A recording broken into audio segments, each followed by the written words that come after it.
Siya ay dating top agent ng sinagsawa sa dating buhay ng labanan. Siya mismo ang nagplano ng aksidente gamit ang peking kamatayan upang magretiro dumating sa Boston para sa simpleng buhay ngayon. Nagtatrabaho siya sa malaking mall, ngunit sa unang araw ng trabaho may nakitang holdepper na may barilang cashier ay nanginginig sa takot. Si Old Isu ay kalmadong lumapit, kinuha ang pera ayon sa utos ng lalaki, ngunit pagkabigay sa kanya ang lalaki ay naging sakim at gusto pa ang singsing ng kasyerang babae ay tumanggi ng hindi sinasadya dahil ito ang tanging alaala mula sa ina, ngunit hindi alintana ng lalaki iyon. Mukhang mawawalan na ng kontrol ang sitwasyon, naging matalim at mabangis ang tingin ni Old Ms nang handa na siyang umaksyon. May pumasok na dalawang bata na takot siyang masaktan ang mga inosente, kaya sumuko siya, ngunit natandaan niya ang lalaki ang tatoo sa liig at braso nito. Pagkatapos, pinahubad niya ang singsing ng kasamahan at ibinigay. Kinuha ng lalaki ang singsing at nagmadaling tumakas. Si Old Isu ay sumunod agad sa labas, natandaan ang plaka ng sasakyan ng lalaki. Pagkatapos, kumuha ng martilyo sa istante. Kinabukasan, nang buksan muli ng cashier ang kahanakita ang nawawalang singsing kahapon, at lahat ng ito ay gawa ni Old Ms. Pagkatapos, nilinis niya ang martilyo at ibinalik sa istante parang walang nangyari. Nagpatuloy sa trabaho. Huwag tingnan si Old Ms na ganito kabangis, hindi niya kayang makita ang masasama sa araw-araw. Siya ay mabait sa mga kasamahan at paminsan-minsan ay sumasayaw upang aliwin ang lahat bukod sa trabaho. Si Old Ms pagkatapos ng trabaho, madalas pumunta sa coffee shop para magbasa dahil gusto ito ng yumaong asawa. Ito ang tanging paraan niya upang alalahanin siya. Dito niya nakilala si Xiaoya, isang dalaga sa usapan. Nalaman ang malungkot na buhay ni Xiaoya. Pangarap ni Xiaoya na maging mang-aawit, ngunit ngayon, kontrolado ng Russian mafia gumagawa ng hindi disenteng trabaho araw-araw. Nahaharap sa kasamaan ng mga lalaki. Si Xiaoya ay pagod na sa katawan at isip-unti-unti niyang napansin ang pakikipag-usap kay Lao Mai ay nakakapagbigay ng kakaibang ginhawa sa kanya dahil hindi siya hinamak ni Lao Mai sa halik. Naniniwala ito na kaya niyang maging mang-aawit sa paglipas ng panahon. Naging malapit na magkaibigan sila. Gayunpaman, si Xiaoya ay dumating dito para uminom tulad ng dating, ngunit hindi pa man nakaupo ng maayos ay nakatanggap ng tawagang boss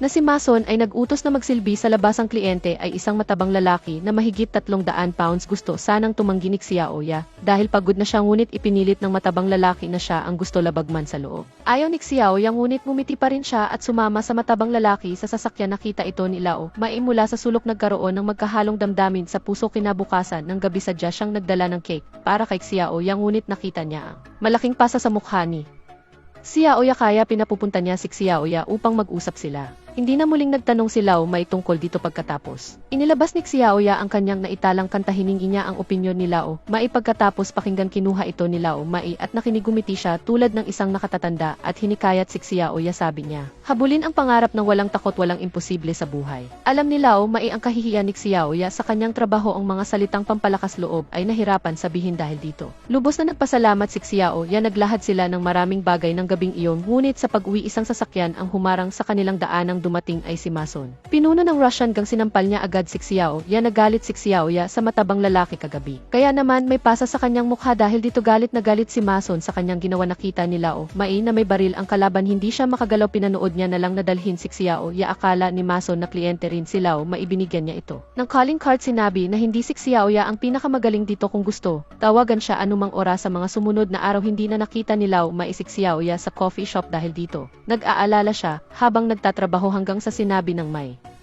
ari ng coffee shop si Xiaoya ay nasugatan ng husto at nasa ospital na. Bigla si Lao Mai nang marinig ito. Nagmadali siyang pumunta sa ospital. Nakita niya si Xiaoya na bugbog sarado. Labis na nagsisi si Lao Mai sa sarili kung sana tumulong siya noong gabi. Na iyon, baka hindi ganito ang itsura ni Xiaoya. Nalaman niya mula sa kaibigan ni Xiaoya na ang nanakit ay si Mason, leader ng gang. Umiiyak na sinabi niya kay Lao Mai si Xiaoya. Bata pa lang ay nagtatrabaho na rito. Akala niya balang araw makakamit niya ang sariling kapalaran, ngunit sinira ni Mason ang pangarap niya. Kung bakit hindi niya pinatay si Xiaoya ay upang gamitin siya laban kay Jingbai para takutin ang iba pang mga babae pag-uwi. Tinitigan ni Lao Mai ang plaka. Na alala niya noong gabing iyon ang mga salitang sinabi ni Xiaoya. Nagpa siya si Lao Mai na tulungan si Xiaoya gamit ang address sa calling card. Nahanap niya ang bar ni Mason. Hindi pa dalos-dalos si Lao Mai. Nagpa siya siyang makipag-usap muna. Binigyan niya si Mason ng $1,000 dolyar, ngunit natanggap niya ay panlalait. Sabi, maliit na halaga ito kay Xiaoya. Kikita siya nito sa loob ng ilang araw sa harap ng pangmatagalang kita mula kay Xiaoya. Hindi madaling bitawan ni Mason. Sinabihan si Lao Mai na umalis na dahil ayaw makinig ng mga ito. Hindi na nag-aksaya ng salita si Lao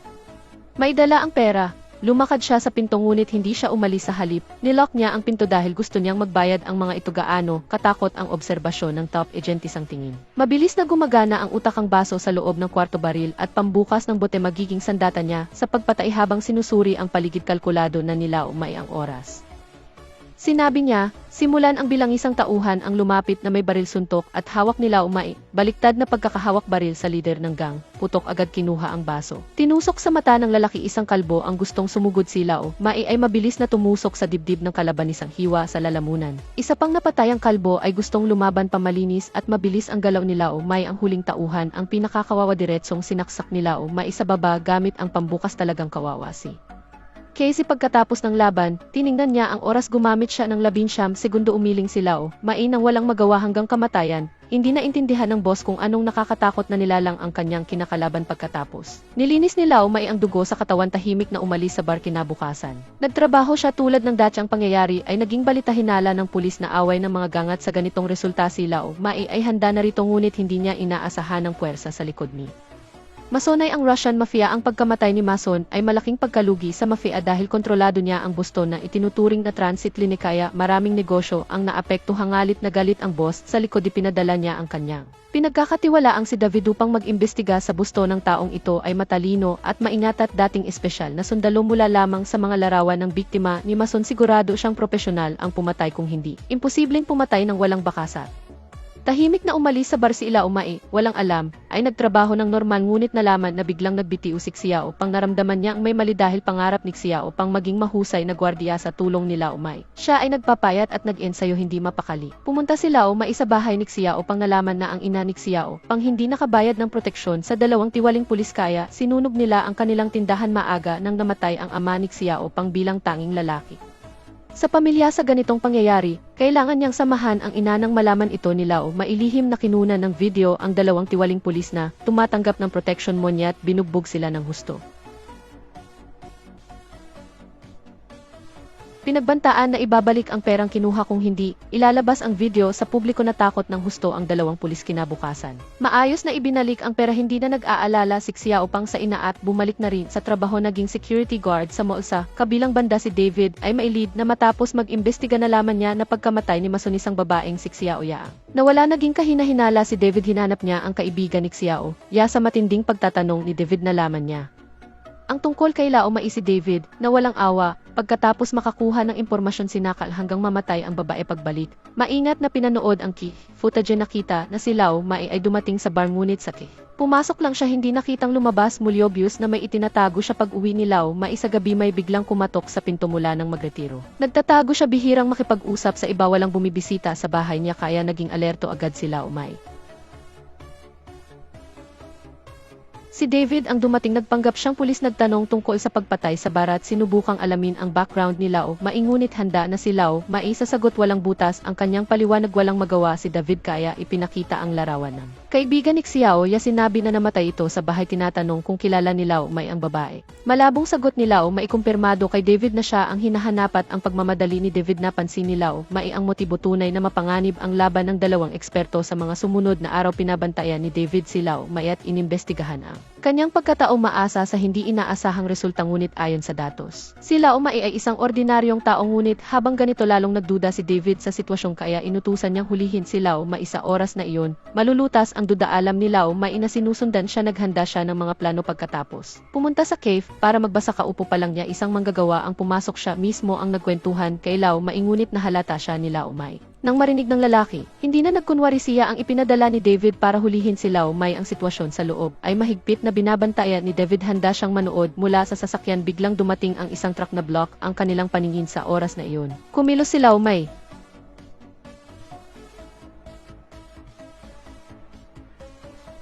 Narinig ng kasama ang putok ng baril at gustong tumulong. Hindi tumakas si Lao Umay sa dilim sa halip. Lumabas at kinuhanan ng litrato sina David. Natakot si David na magdulot ng gulo hindi siya kumilos pagkaalis ni Lao Umay. Pumasok ang mga tauhan sa bahay ni Lao Umay ngunit wala na siya roon wala ng bakas ni Lao Umay ang bawat galaw ni na David nakikita niya dahil naglagay siya ng kamera sa kwarto at sadyang iniwan ang gamot sa hilopati ang record ng pagbili ng tiket upang magmalaki na umalis na siya ngunit nahalata ni David ang pandilin lang nagtago si Lao Umay at Nagulat sa narinig na isip na malaki ang background ni David, walang magawa, kailangan niyang hanapin ang dating kaibigan sa ahensya, hiningi ang tulong upang alamin ang background ni David, hindi alam kung hindi sinisiyasat ng sinisiyasat. May natuklasan siya ay dating top special forces sa Russia, ang taong ito ay malupit at matalino rin pagkatapos ng pagkawatak ng Soviet. Sumali sa mafia si Laobae, ay nasa maraming iligal na negosyo, makapangyarihan sa lokal na lugarisang taong nagtatakip ng langit gamit ang kamay kapag nahaharap sa mahirap na problema. Hanggang si David ang tinatawag upang ayusin ito. Kapag natukoy na ang target, ang estilo ni David ay ubusin ang lahat, kahit ang mga malapit na kamag-anak. Kaya nila na itatag ang posisyon sa Boston dahil may proteksyon mula sa lokal na pulis. Si Old Mac ay hindi makatulog buong gabi, nakatayo sa pintuan, magdamag, natatakot siyang mapahamak ang mga kaibigan.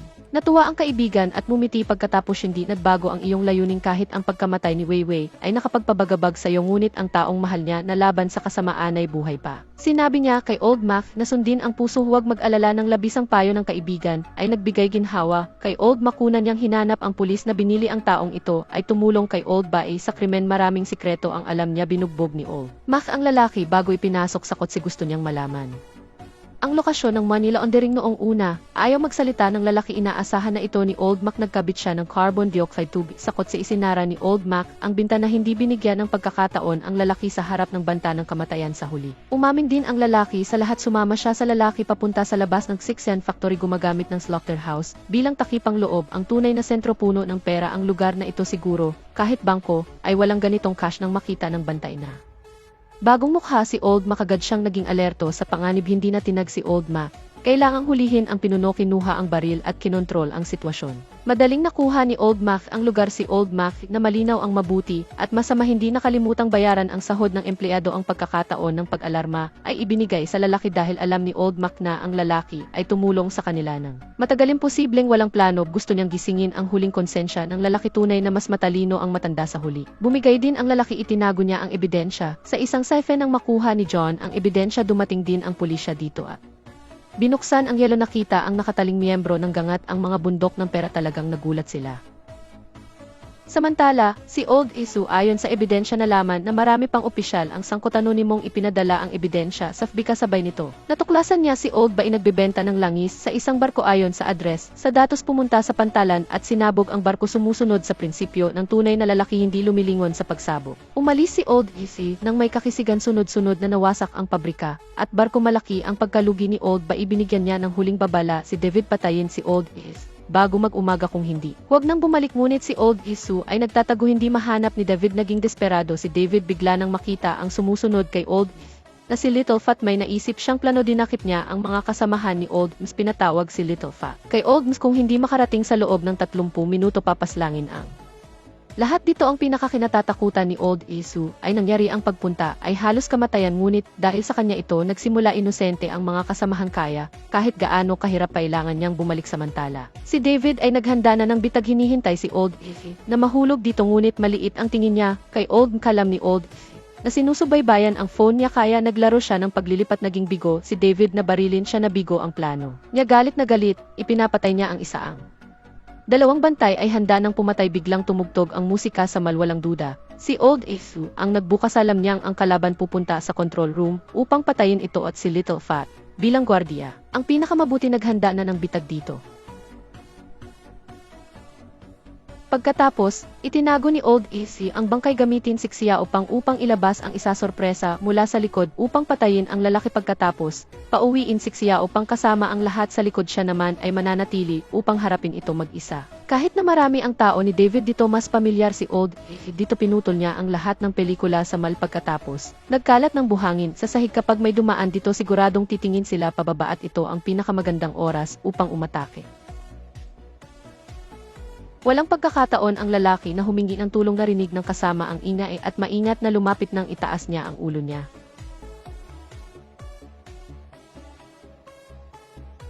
Kakakuha pa lang ng baril, dumating si David sa tamang oras. Binaril ang braso ni Old Ms. Nagtago muna siya at sinunog ang isang lata. Diretsong idinikit sa sugat upang pigilan ang dugo. Hindi siya nag-ingay kahit kaunti. Pagkatapos, inilagay ang flamethrower sa gitna ng rack. Dahil sa nangyari sa kasama kanina, hindi na sila nangahas lumapit. Ngunit nang umatras ang lalaki, nakatayo na si Old sa likod niya.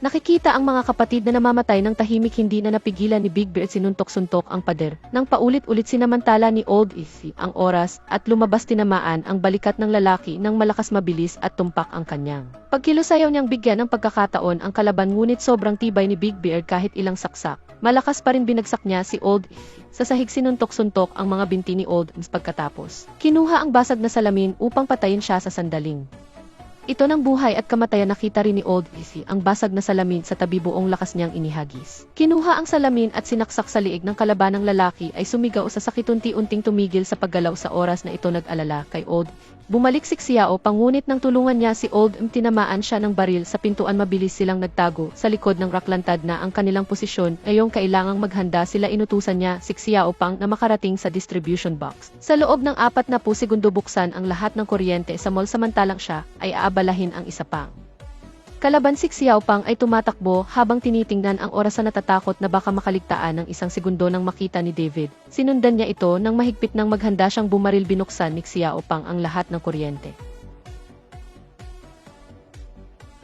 Narinig ni Xiao Pang ang pagsabog at nagmadaling magtago sa loob. Sinara niya ang pinto at itinutok ang baril sa bintana. Di nagtagal, dumating si David. Sa sandaling ito ng buhay at kamatayan, si David ay tinamaan ng baril mula sa isang riderang dumating ay si Lao, na nakala ay magkakaroon ng matinding labanan ang dalawang eksperto, ngunit hindi inaasahan na ito ay isang panig lamang.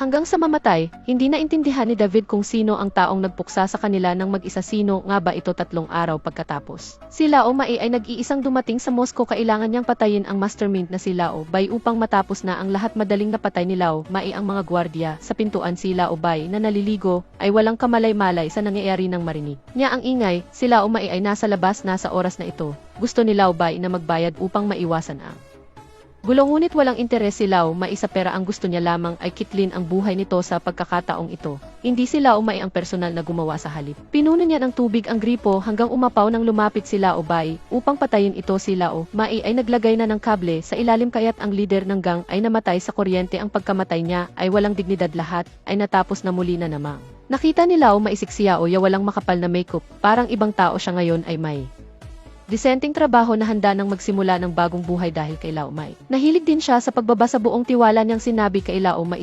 hinaharap siya rin ay magsusumikap para sa kanyang pangarap sa musika. Bilang isang pelikulang bayani na nagpaparusa sa masama, ang pelikulang Vice ay talagang dapat panoorin.